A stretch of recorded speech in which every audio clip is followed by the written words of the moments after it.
دوران عدت خاتون کن کن چیزوں سے اجتناب کرے، کن کن چیزوں سے دور رہے، کن کن چیزوں کی اس کے لیے ممانعت ہے، مکمل تفصیل آپ کے سامنے رکھنے جا رہا ہوں، کیونکہ عید الفطر آنے والی ہے اور عید الفطر کی خوشیوں میں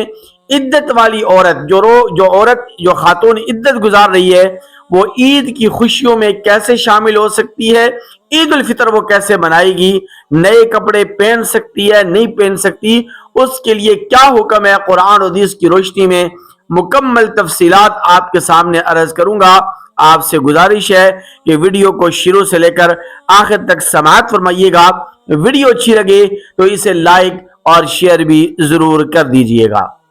دیکھیے، دوران عدت جس بات کا سب سے زیادہ لحاظ اور پاس رکھنا ضروری ہے عورت کے لیے، خاتون کے لیے، وہ چیز یہ ہے کہ وہ دوران عدت گھر سے باہر نہ نکلے۔ یعنی جس گھر کے اندر اس کا خاوند فوت ہوا یا جس گھر کے اندر اس کو طلاق واقع ہوئی، اس گھر کے اندر، اس گھر کی چار دیواری کے اندر وہ رہے، دن کو بھی رہے، رات کو بھی رہے، اور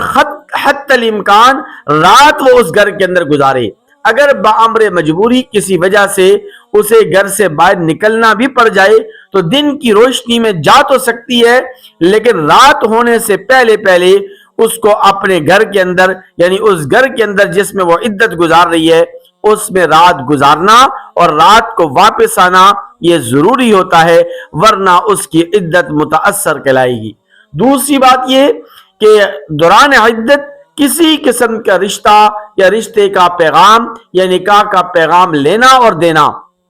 چاہے وہ اشارتاً چاہے کنایتاً ہی کیوں نہ ہو، وہ بھی شریعت کی روح سے ناجائز ہے اور ناپسندیدہ ہے، اور یعنی صراحتاً تو بالکل گنجائش نہیں ہے۔ حتی الامکان اس بات کی کوشش کی جائے کہ اشارتاً اور کنایتاً بھی نکاح کا پیغام نہ دیا جائے نہ لیا جائے۔ تیسری اور اہم ترین بات جس کا لحاظ اور پاس رکھنا ضروری ہے وہ یہ ہے کہ پردہ تو ویسے بھی خاتون کے لیے ہے، عام حالات کے اندر بھی ہے، عدت والی عورت کے لیے بھی ہے اور غیر عدت والی عورت کے لیے بھی یہ حکم ہے کہ وہ پردہ کرے۔ پردہ شریعت مطہرہ کا حکم ہے اور شریعت مطہرہ کا یہ فریضہ ہے، اس کا پاس اور اس کا لحاظ رکھنا تو عام خواتین کے لیے بھی ہے اور عدت والی عورت کے لیے بھی ہے۔ چوتھی اور اہم ترین بات جس کا خیال اور پاس رکھنا